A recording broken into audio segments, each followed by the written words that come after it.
సుబ్రహ్మ ప్రేక్షకులకు నమస్కారం అండి. ఈ వీడియోలో 2025 మే మాసంలో తులారాశిలో జన్మించిన వారికి ఎలా ఉండబోతుందో చాలా క్లియర్గా వివరిస్తానండి. శ్రీ దుర్గాదేవి జ్యోతిష్యాలయం. మీరు ఇప్పుడు వరకు ఎక్కడెక్కడో జ్యోతిష్యం చెప్పించుకుని నిరాశ చెంది ఉన్నారా? అయితే ఒక్కసారి గురువు గారికి ఫోన్ కాల్ చేసి చూడండి. ప్రేమ, పెళ్లి, ఉద్యోగం, రాజకీయం, విదేశీ ప్రయాణం, ధనం నిలకడగా లేకపోవటం, భార్యాభర్తల మధ్య గొడవలు, ఆస్తి తగాదాలు, అప్పుల బాధలు, స్త్రీ పురుషుల ఎలాంటి గుప్త సమస్యలకైనా ఎటువంటి సమస్యలకైనా ఒక్క రోజులోనే పరిష్కారం చూపుతారు. వీరు ఫోన్ నంబర్ 9542637206. ఇంట్రెస్ట్ ఉన్న వాళ్ళు ఎవరైనా ఏ టైంలోనైనా వీరు కాల్ చేయవచ్చు. ఈ మే మాసంలో అనేక గ్రహ మార్పులు అయితే జరగబోతున్నాయి. సూర్య భగవానుడు మే 15వ తారీఖున 8వ ఇంట్లోకి ప్రవేశిస్తాడు. బుధుడు మే 7వ తారీఖున 6వ ఇంటిని విడిచిపెట్టి 7వ ఇంట్లోకి వెళ్తాడు. మళ్ళీ మే 23వ తారీఖున 7వ ఇంటిని విడిచిపెట్టి 8వ ఇంట్లోకి వెళ్తాడు. శుక్రుడు మే 31వ తారీఖున మేషరాశిలోకి ప్రవేశిస్తాడు. అన్నిటికంటే శుభగ్రహమైనటువంటి గురువు మే 14వ తారీఖున 8వ ఇంటిని విడిచిపెట్టి 9వ ఇంట్లోకి వెళ్తాడు. రాహుకేతువుల యొక్క స్థాన మార్పు అనేది మే 18వ తారీఖున జరగబోతుందండి.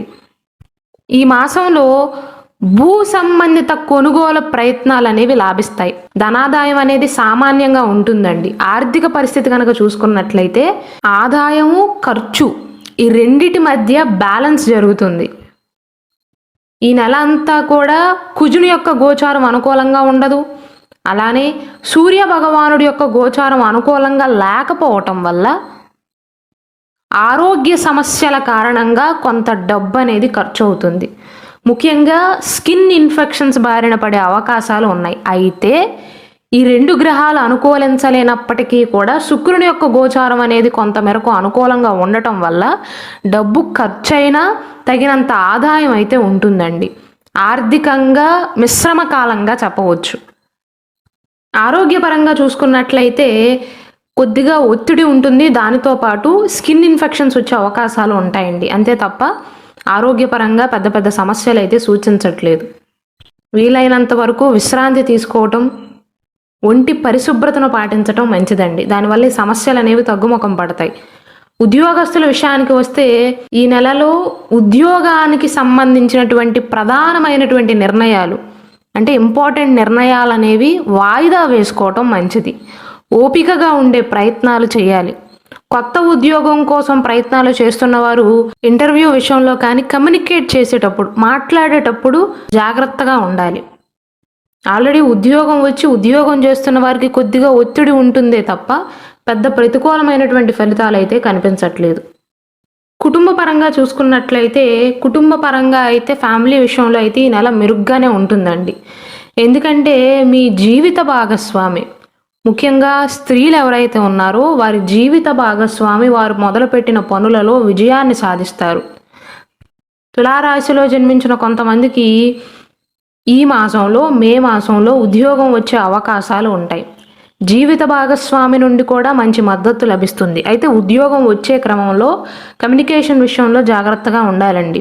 అయితే కుజుని యొక్క దృష్టి అనేది 1వ ఇంటిపైన ఉండటం వల్ల కొన్నిసార్లు అసహనానికి గురయ్యే అవకాశాలు ఉంటాయి. కాబట్టి కొద్దిగా ఓపిక పట్టాలి. ఆ అసహనం వల్ల కుటుంబ సభ్యులతో కానీ, బంధువర్గంలో ఉన్న వారితో కానీ, స్నేహితులతో కానీ వివాదానికి దిగటం కానీ, మనస్పర్ధలు ఏర్పడే అవకాశాలు ఉంటాయి. కాబట్టి జాగ్రత్తలు తీసుకోవాలి. అందుకే కొద్దిగా ఓపికగా ఉండమని చెప్పాను. ఉద్యోగ ప్రయత్నాలు చేస్తున్న వారు వారి లక్ష్యాలకు అనుగుణంగా కష్టపడి చివరి నిమిషంలో విజయాన్ని సాధించే అవకాశాలు ఉన్నాయండి. ముఖ్యంగా ఈ మాసంలో తులారాశి వారు స్త్రీలతో వివాదాలు పెట్టుకోవద్దు. చేయవలసిన పనులు వదిలిపెట్టి అనవసరమైనటువంటి పనులు చేసే అవకాశాలు ఉంటాయి.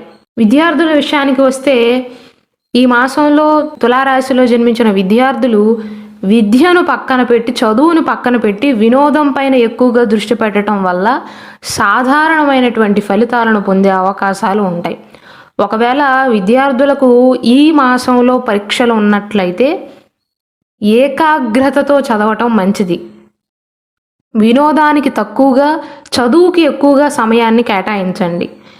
ద్వితీయార్థంలో మే 15వ తారీఖున సూర్యుని యొక్క గోచారం అనేది మారుతుంది. కాబట్టి మీకు అనుకూలంగా లేకపోవటం వల్ల చదువు పైన శ్రద్ధ తగ్గుతుంది, చిరాకు పెరుగుతుంది. వీలైనంత వరకు ఓపికగా ఉండటం వల్ల సూర్యుడు ఇచ్చే చెడు ప్రభావం అనేది తగ్గుతుందండి. విద్యార్థులకు ఈ మాసంలో గురువుల యొక్క సహాయ సహకారాలు ఉన్నట్లయితే చదువు పైన తిరిగి పట్టు సాధించగలుగుతారు. గవర్నమెంట్ పరీక్షల కోసం సన్నద్ధమవుతున్న వారికి కావచ్చు, నిరుద్యోగులు ఉద్యోగ ప్రయత్నాలు చేస్తున్న వారికి కావచ్చు, ఎక్కువగా ఆటంకం వచ్చేదల్లా వారి అసహనమేనండి. సూర్యుడు కుజుని యొక్క గోచారం వల్ల వారిలో ఇంకెంత కష్టపడాలి అనేటువంటి అసహనం అనేది పెరుగుతుంది. ఇంకా ఎన్ని రోజులు పరీక్షలు రాయాలి అనేటువంటి అసహనం పెరుగుతుంది. ఓపిక పట్టినట్లయితే చివరి నిమిషంలోనైనా సరే విజయాన్ని సాధించే అవకాశాలు ఉంటాయి. వ్యాపారస్తుల విషయానికి వస్తే వ్యాపారంలో విజయాన్ని సాధించడానికి కొద్దిగా కష్టపడవలసి ఉంటుంది. సొంతంగా వ్యాపారాలు చేస్తున్న వారికి అనుకూలంగానే ఉంటుంది, కానీ ఏ వ్యాపారంలో అయితే చర్చించాలో, వారి పార్ట్నర్తో మాట్లాడాలో, వారిని ఒప్పించాలో, పార్ట్నర్షిప్ వ్యాపారాలు ఎవరైతే చేస్తున్నారో వారికి కొద్దిగా సమస్యలు అయితే సూచిస్తున్నాయండి. మొదటి 2 వారాలలో అమ్మకాలు ఆకస్మికంగా పడిపోయే అవకాశాలు ఉన్నాయి. వ్యాపారం పైన ఈ మాసంలో ఎక్కువగా దృష్టి పెట్టాలండి. పెద్ద మొత్తంలో పెట్టుబడి పెట్టకుండా జాగ్రత్తలు తీసుకోవాలి.